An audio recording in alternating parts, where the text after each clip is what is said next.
DMTV Info, votre chaîne d'information en temps réel. La politique, la santé, le sport, les faits de société, la musique, les rumeurs et bien plus encore. Vous découvrirez cela dans notre chaîne DMTV Info.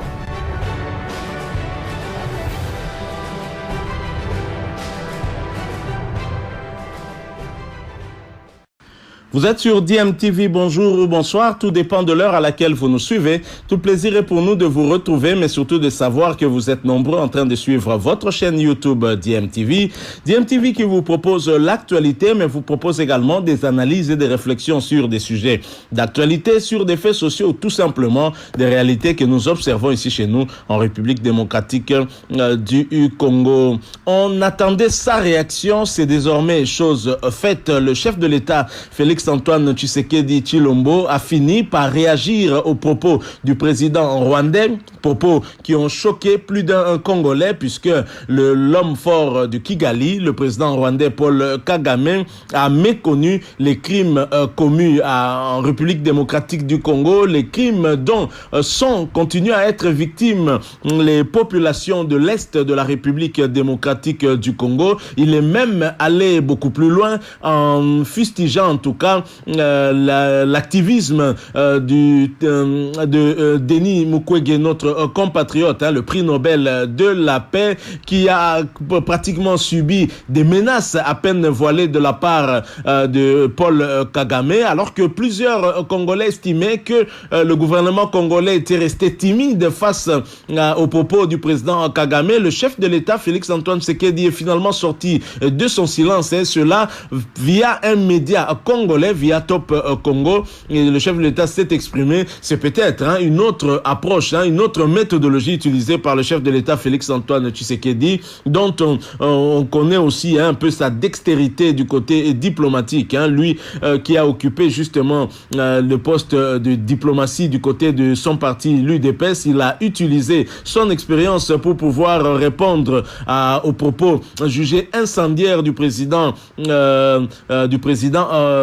rwandais Paul Kagame. Je propose de l'écouter. Ensuite, nous allons nous retrouver pour poursuivre ce sujet. Je rappelle qu'au cours de cette interview, le chef de l'État est même revenu sur l'état de siège qu'il a eu à décréter dernièrement dans deux provinces de la République démocratique du Congo, la province de l'Ituri ainsi que celle du Nord Kivu. Alors beaucoup se posaient la question pourquoi le chef de l'État n'a pas décrété l'état de siège dans la province du Sud Kivu. Il a répondu à cette question. Je vous convie donc de le suivre pendant ces quelques petites minutes. Nous allons nous retrouver pour conclure le sujet, tout en vous rappelant que vous êtes toujours sur DMTV. Si vous êtes nouveau sur cette chaîne, abonnez-vous et n'oubliez pas d'activer la notification juste en cliquant sur cette petite cloche que vous verrez apparaître dès que vous serez abonné, parce qu'elle vous permettra de ne plus rien manquer des prochaines vidéos que nous allons vous proposer. Suivant cet extrait, nous nous retrouvons tout de suite après.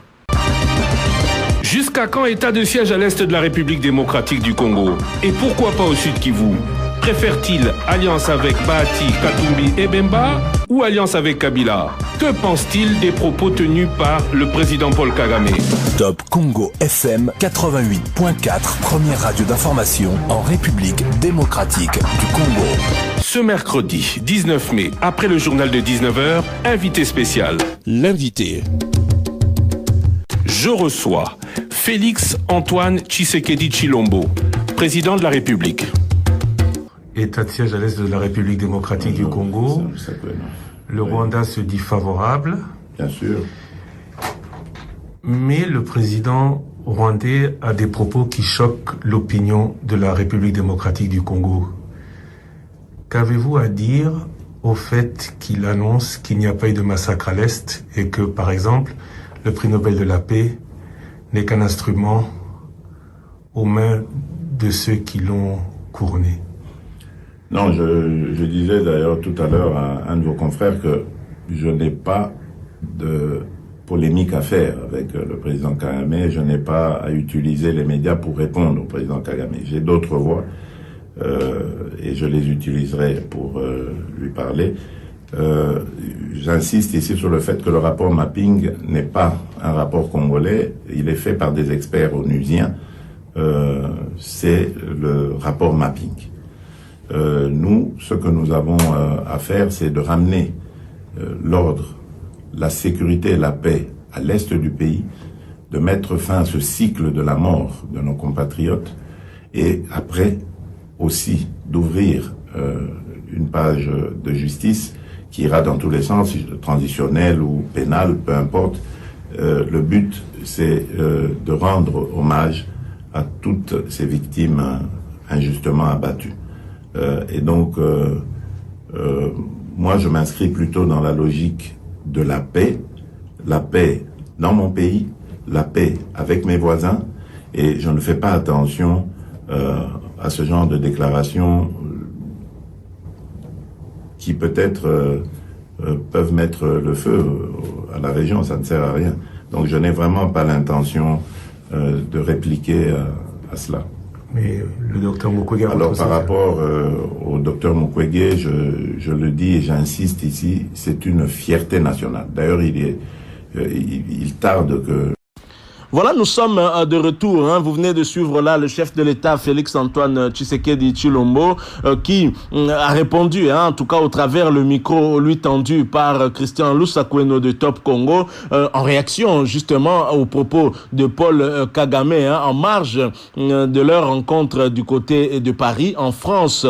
Le chef de l'État, Félix-Antoine Tshisekedi, qui n'a pas en tout cas utilisé la même méthodologie, il n'a pas répondu, il n'a pas voulu faire polémique avec le président rwandais. Faut pas oublier qu'en ce moment même, il est en train d'assumer aussi la présidence de l'Union africaine. Et pour toutes ces raisons, il est resté en tout cas dans sa casquette d'homme d'État. Mais cela n'est pas apprécié par beaucoup de Congolais qui estiment que la réponse de Félix-Antoine Tshisekedi est timide par rapport à ses propos jugés gravissimes de Paul Kagame, méconnaître les tueries ici en République démocratique du Congo, alors que Félix-Antoine Tshisekedi avait reconnu le génocide rwandais en s'inclinant en tout cas devant le mémorial qui a été érigé à cet effet. Et donc voir Paul Kagame cracher sur nos morts, ça a choqué en tout cas beaucoup de Congolais. Mais dans le contexte actuel, est-ce que le chef de l'État devait avoir une attitude de va-t-en-guerre? En tout cas, beaucoup d'analystes estiment qu'il a bien répondu. Ce n'est pas timide, parce que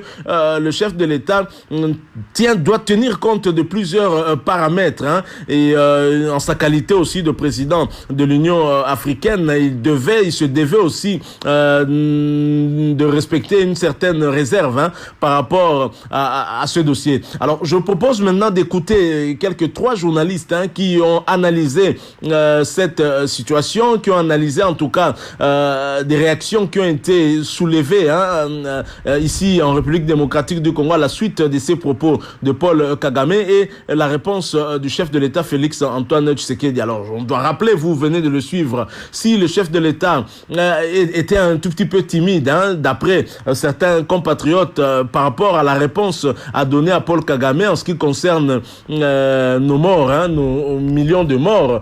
Mais le chef de l'État a très clairement affirmé son soutien à Denis Mukwege, le réparateur des dames, le docteur qui se bat justement pour que justice soit faite, qui s'est fait un tout petit peu ambassadeur du rapport Mapping, rapport des Nations Unies qui n'émane pas des Congolais. Et donc, ce rapport qui retrace toute l'histoire des crimes qui ont été commis en République démocratique du Congo et des responsables de ces crimes doit aboutir à l'instauration d'un tribunal pénal pour le Congo afin que justice soit faite et que réparation s'en suive également. Alors, suivons cet extrait de cette analyse de ces compatriotes journalistes et nous allons nous retrouver pour conclure ce sujet. Je rappelle, vous êtes toujours sur DMTV, abonnez-vous et cliquez également sur la petite cloche de notification. À tout de suite. De Félix Tshisekedi à Denis Mukwege, en fait, je ne sais pas si il faut qualifier ça comme la réponse du berger à la bergère. Mike Gardy, la parole doit tourner. Elle se demande, elle se sollicite, mais elle ne s'arrache pas. C'est ça le principe dans ces débats. Vous avez suivi ces soutiens de Félix, mais aussi une sorte, ce n'est pas le recadrage, mais il n'a pas voulu vraiment répondre coup sur coup en des termes très forts à son homologue rwandais. Exactement, parce que depuis le début depuis la déclaration de Paul Kagame, la plupart des Congolais estimaient qu'il fallait revenir dans la dynamique où on répond généralement coup sur coup, mais je crois pas. Pourquoi? Parce que actuellement on est engagé dans une guerre un peu complexe. La question de la guerre de l'Est, et particulièrement des Lituri et du Nord Kivu, c'est une question qui a plusieurs facettes. au-delà de la dimension sécuritaire, il y a une dimension interne sociologique qu'il faut faire. Parce que dès lors qu'on avait lancé l'état de siège, je crois que la première des réactions, c'était un groupe de Banyamulenge qui ont commencé à faire des déclarations à longueur de journée, des appels subtils de pied. Pourquoi? Parce que cela révèle en fait la dissension sociale qu'il y a dans ces coins-là. Parce que c'est l'une des raisons qui fait que la cohabitation a encore la difficulté dans la dimension stratégique pour pouvoir séparer ceux qui écument la partie est la RDC et les différentes ramifications qu'il y a eu avec ces mouvements rebelles dans la société. C'est justement tous ces problèmes-là. On se cache derrière les tensions sociales pour pouvoir... les questions identitaires. Identitaires, pour pouvoir continuer à faire ce qu'on fait. Et ce que je dis aujourd'hui, on est dans une guerre avant que cette guerre-là ne devienne... avant que cette attaque-là ne devienne belliqueuse. C'est d'abord une guerre stratégique. Du coup, n'est pas se lancer dans la dynamique. Paul Kagame, c'est un politicien très véreux. Il ne fait pas de communication de manière olé olé. Cette communication arrive à point nommé. Pourquoi? Parce qu'aujourd'hui, sur le plan international, le rapport de force entre le Rwanda et les États-Unis a un peu changé. Et puis l'attention aujourd'hui, c'est sur l'état des sièges à l'Est. Exactement. On est dans une dynamique de l'état des sièges. Aujourd'hui, cette approche-là attire également la sympathie de beaucoup de pays extérieurs qui veulent généralement... en finir. Justement. Or, aujourd'hui, la plupart des choses, si la RDC va aller sur le plan sécuritaire, les Nations Unies que Paul Kagame a pour une première fois de l'histoire très, comment dirais-je, critiqué, était un État très proche du Rwanda. C'est pourquoi, parce que dans cette dimension-là, il sait, Paul Kagame sait que dans la plupart des rapports des Nations Unies, on indexe le Rwanda, en fait on définit la grande responsabilité du Rwanda dans cette guerre. Or, dans la bataille au niveau international, Paul Kagame prend également la décision de se défendre. Il n'a pas changé de discours, depuis toujours il dit que le Rwanda n'a rien à voir avec la guerre à l'Est, mais cependant cette énième déclaration n'était qu'un choix communicationnel dans un contexte bien particulier. Et aussi pourquoi il a fait? Parce qu'on était à l'approche d'un grand sommet. Et que le Rwanda, diplomatiquement, devait déjà afficher quel est le regard qu'il a. Parce qu'il savait qu'il serait impossible de se retrouver en Occident, parler de la question de l'économie de l'Afrique, sans parler de la question de l'Est, qui en grande partie est également une guerre économique. Donc c'était dans une approche bien calculée diplomatique. Je crois que la réaction du chef de l'État était un tantinet un peu plus sage, parce qu'il ne faudra pas aller de manière frontale. Laissons Paul Kagame faire sa communication, ne tombons pas dans son jeu, mais nous, d'une manière ou d'une autre, le bonheur c'est que c'est défendre Mukwege qui ne fait que dire ce qui est vrai, et aujourd'hui Kagame tire sur lui parce que c'est lui qui porte maintenant ces rapports. Exactement. C'est lui, c'est-à-dire qui est devenu le sort, comment on appelle, j'aime l'expression utilisée par les Anglais, la mascotte en fait de ces rapports-là. Et finalement, il ne pouvait qu'être dans la ligne des muscles de Paul Kagame. Faustin, il y a Azado qui dit qu'il n'y a pas d'efférité dans le discours du président. Non, non, je ne pense pas. En fait, bon, pour compléter ce que Diane avait de dire, il faut analyser le problème sous un regard géostratégique, tout en prenant en compte la géopolitique de la région. En fait, quand Paul Kagame s'attaque à l'armée, en fait, il s'est attaqué à tout le monde. Il s'est attaqué à l'armée congolaise. À l'ONU. Son président qui ne fait pas le travail, qui insiste son armée, il ferait mieux. Problème. Il s'est attaqué au comité Nobel en remettant en cause le plaidoyer de notre Nobel. Il s'est attaqué à la communauté internationale. Bref, il s'est attaqué à tout le monde. Ah oui. Donc, il faut comprendre que c'est un homme aux abois. Désemparé. Et c'est un homme seul. En fait, Paul Kagame a été toujours jaloux de son influence dans la région de Grand Lac. Et finalement, il se rend compte qu'il est en train de perdre. Il est en train de perdre en termes d'influence. En fait, ce sont les rapports de force qui sont complètement en train de changer. Il se rend compte que c'est vrai que depuis toujours, il s'est servi de ce génocide rwandais de 1990. Il a bien vendu ça. Comme un fonds de commerce. Et puis il en a profité. Il continue bien sûr à en profiter jusqu'à aujourd'hui. Alors il ne peut pas accepter qu'à côté du génocide rwandais, qu'on parle encore d'un génocide congolais. Ça serait une concurrence, pour selon lui, totalement déloyale. Donc c'est pourquoi il s'est dit, bon, c'est pourquoi je voudrais répondre sur la chute de Diana. Il ne faudrait pas suivre Paul Kagame sur ce terrain-là. Parce que là, nous partons avec un avantage comparatif qui ne joue pas en notre faveur. Qui ne joue pas en notre faveur. En fait, Paul Kagame est sur un terrain qu'il adore, qu'il affectionne.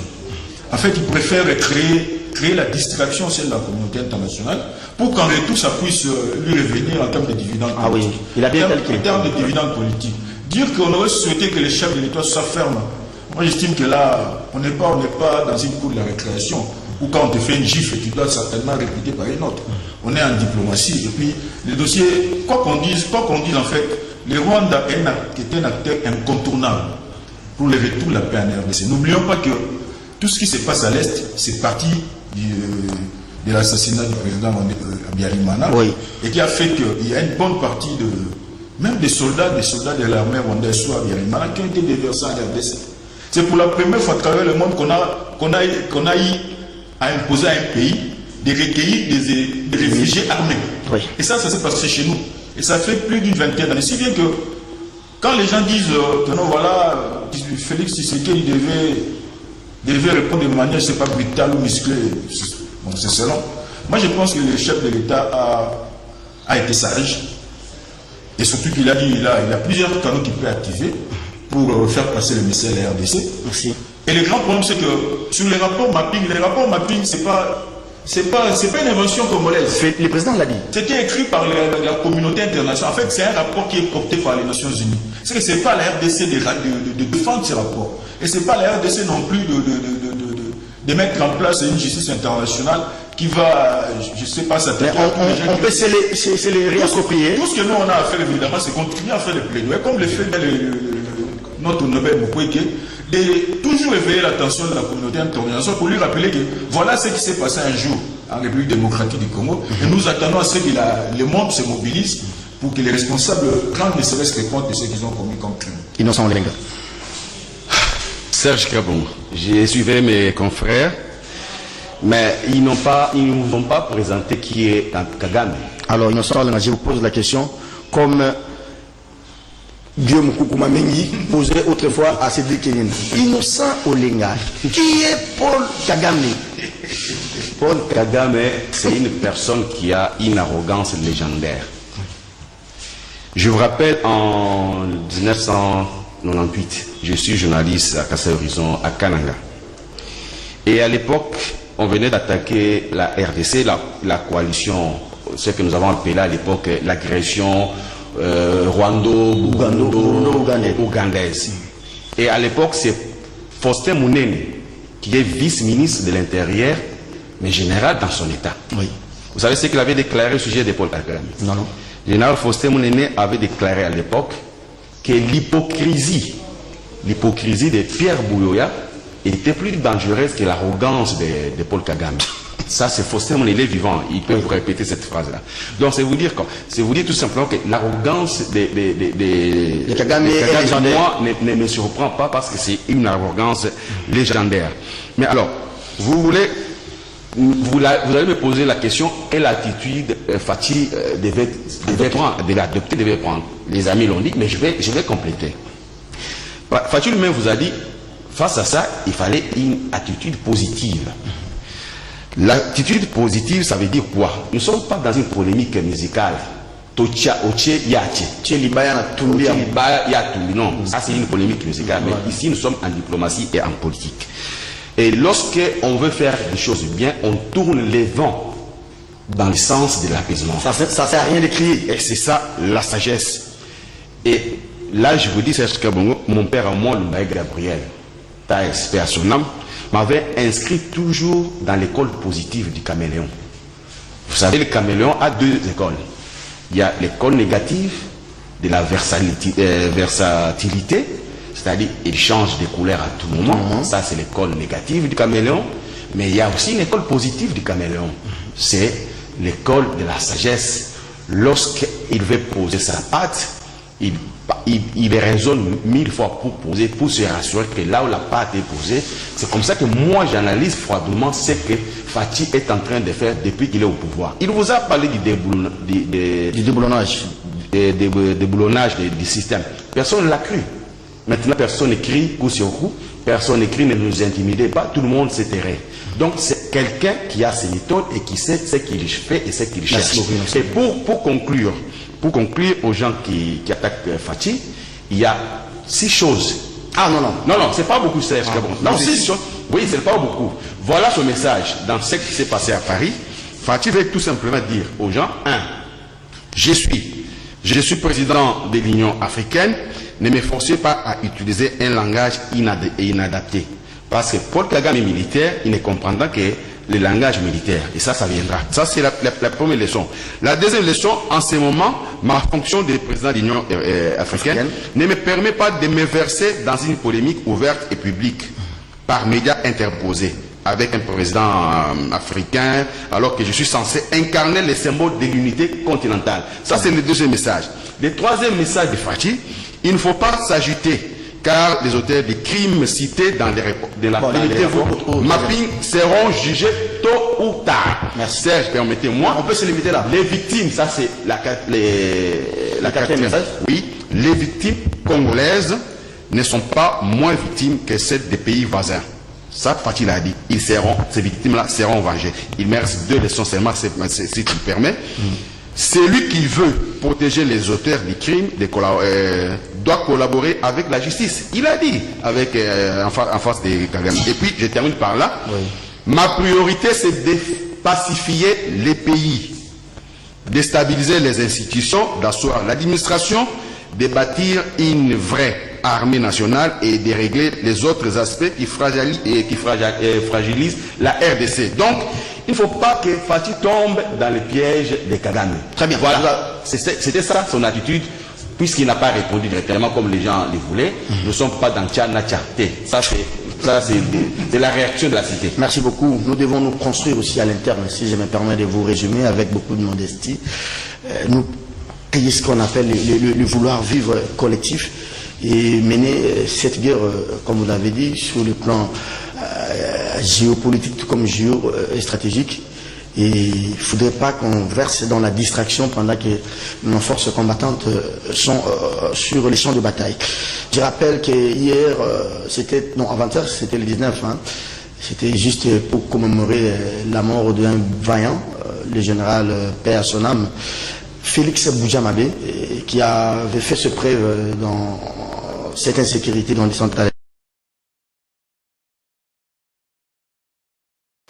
Voilà, nous sommes de retour. Hein. Vous venez de suivre là cette analyse pendant plus de 10 minutes. Hein. J'ose croire que elle aura en tout cas éclairé votre lanterne, hein, pour comprendre peut-être la raison qui a expliqué que la réaction du chef de l'État ne soit pas similaire, hein, à celle de Paul Kagame, qui sait bien évidemment ce qu'il est en train de rechercher au travers les propos tenus. Mais il faut également souligner, et ça a été dit, que Paul Kagame n'a pas changé de discours. Moi, je ne vois, c'est très rare de voir un criminel avouer facilement son crime comme ça. Je crois que ce n'est pas aux Rwandais de dire qu'ils ont tué au Congo, c'est à nous de prouver qu'effectivement il y a eu des tueries. Il n'y a pas que nous, puisque la MONUSCO est présente dans notre pays depuis 20 ans maintenant, et le rapport mapping n'étant pas un rapport congolais, a tout retracé. Je pense que nous devons nous battre à ce niveau-là, appuyer le docteur Mukwege qui s'est fait ambassadeur justement de ce rapport mapping, afin que ce rapport soit exécuté, aboutisse justement à l'instauration d'un tribunal pénal pour la République démocratique du Congo, ce qui permettra justement au bourreau d'hier d'être jugé, si pas aujourd'hui, même demain. Justice doit se faire et justice se fera, nous en sommes convaincus. Donc voilà, j'espère que ce sujet en tout cas vous aura plu. Vous êtes fait votre opinion par rapport d'abord à la réponse que le chef de l'État Félix Antoine Tshisekedi a réservée à Paul Kagame concernant en tout cas toutes les questions qui ont été soulevées en rapport avec la crise qu'il y a en RDC. Paul Kagame qui s'est attaqué un peu à tout, hein. Il s'est attaqué à la MONUSCO estimant que celle-ci avait échoué, il s'est attaqué aussi à l'armée congolaise, hein, qui selon Paul Kagame était incapable d'imposer la paix. Mais je signale que Paul Kagame à un certain moment avait collaboré avec Joseph Kabila et avait envoyé des troupes ici qui n'ont pas instauré la paix, bien au contraire qui ont attisé encore une fois la guerre ici en République démocratique du Congo, soutenant des rébellions telles que